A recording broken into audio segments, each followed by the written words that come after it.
Breaking చూస్తున్నాం. AP deputy CM Pawan Kalyan పై అనుచిత వ్యాఖ్యల కేసులో కొత్తూరు పోలీస్ స్టేషన్ పిఎస్ కు బయలుదేరారు దువ్వాడ శ్రీనివాస్.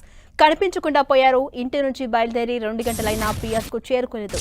దువ్వాడను పోలీసులే అరెస్ట్ చేసి ఉంటారని దివ్వేల మాధురి ఆరోపిస్తున్నారు. మరోవైపు దువ్వాడ అసలు పోలీస్ స్టేషన్ కు రాలేదని పోలీసులు చెబుతున్నారు. దువ్వాడ పిఏ కూడా మార్గం మధ్యలోనే దిగిపోయాడని అంటున్నారు. దువ్వాడ శ్రీనివాస్ మిస్సింగ్ తో మాధురి ఆయన అనుచరులు ఆందోళన పడుతున్నారు.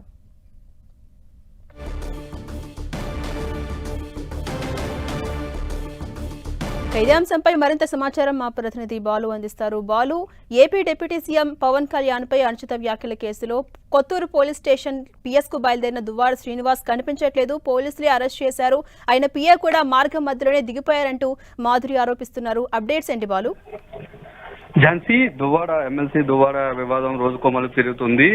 ఏదైతే పవన్ కళ్యాణ్ పై అనుచిత ఆరోపణలు చేశారంటూ హిరమండలంలో కేసు నమోదైంది. ఈ నమోదులో భాగంగా సర్కిల్ కార్యాలైనటువంటి కొత్తూరుకి ఆయన గత 22వ తేదీన హాజరయ్యారు. అయితే తర్వాత కూడా మరోసారి హాజరు కావాలి 27 లోపు అని చెప్పడంతో ఆయన ఈ రోజు మరోసారి కొత్తూరు పోలీస్ స్టేషన్ కి విచారణకి వెళ్లేందుకు ప్రయత్నించారు. అయితే ఇంటి నుంచి బయలుదేరారు. అప్పటికే ఇంటి చుట్టూ కూడా భారీగా పోలీసు బందోబస్తు ఏర్పాటు చేయడంతో పాటు దివ్వాల మాధురితో వీరందరినీ కూడా అరెస్ట్ చేశారు. అనుచరులు ఎవరు కూడా వెళ్లకుండా మార్గ మధ్యంలో అయితే భారీగా పికెటింగ్లు ఏర్పాటు చేశారు. అయితే లాయర్తో తన పిఏతో గన్మెన్ తో బయలుదేరినటువంటి దువ్వాడ శ్రీనివాస్ మిస్ అంటున్నారు మాధురి.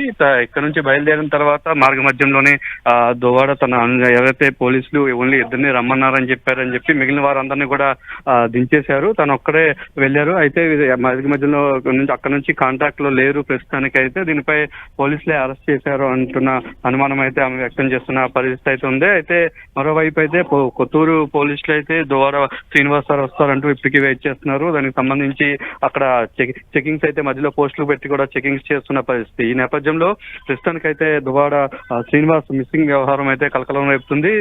ఎక్కడ ఉన్నారన్న దానిపై అయితే ఇప్పటికైతే స్పష్టత లేదు ఝాన్సీ.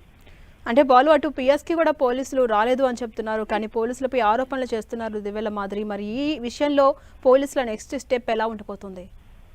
ఇప్పుడు ఉదయం నుంచి కూడా టెక్కల్ నుంచి సుమారు కొత్తూరుకి ఒక 50 కిలోమీటర్లు ఉంటుంది. 50 కిలోమీటర్లు మొత్తాన్ని కూడా పోలీసులు తమ ఆధీనంలో తీసుకున్నారు. ఏదైతే 22వ తేదీన అక్కడ దువ్వాడ శ్రీనివాస్ విచారణ సందర్భంగా అక్కడ కొంత అలజడులు ఏర్పడడం, సుమారు 8 గంటల విచారణ నేపథ్యంలో తన అనుచరుల అభిమానులంతా కూడా అక్కడ ధర్నాలు చేస్తున్న పరిస్థితి నేపథ్యంలో పోలీసులు భారీగా పికెటింగ్ ఏర్పాటు చేశారు. ఎక్కడికక్కడ చెక్ పోస్టులు ఏర్పాటు చేసి ఆర్టీసీ బస్సులను సైతం ఉదయం నుంచి కూడా తనిఖీ చేస్తున్నారు. దువ్వాడ అనుచరులు ఎవరు కూడా కొత్తూరు వెళ్లకుండా అయితే అడ్డుకుంటున్న నేపథ్యంలో ఇంటి దగ్గర కూడా భారీగా పోలీసులను పెట్టారు. అటు మాధురితో పాటు మిగిలిన కార్యకర్తలను కూడా ఇంటి నుంచి బయటకు వెళ్లకుండా అరెస్ట్ చేశారు. కేవలం దువ్వాడ శ్రీనివాస్ తో పాటు ఆయన వ్యక్తిగత సహాయకుడు పిఏని మరొక లాయర్ను మాత్రమే అనుమతించారు. ఇక్కడ నుంచి బయలుదేరినటువంటి వారు ప్రస్తుతానికి కూడా సుమారు 3-4 గంటలు అవుతుంది. అయినా సరే ఇంకా కొత్తూరు పిఎస్ కి అయితే చేరుకోలేదని చెప్పేసి అయితే వీళ్ళు చెప్తున్న నేపథ్యంలో అటువైపు ఎక్కడ ఉన్నారనే దానిపై అయితే కొంత సందిగ్ధత నెలకొన్న పరిస్థితి కనిపిస్తూ ఉంటుంది. Thank you Balu.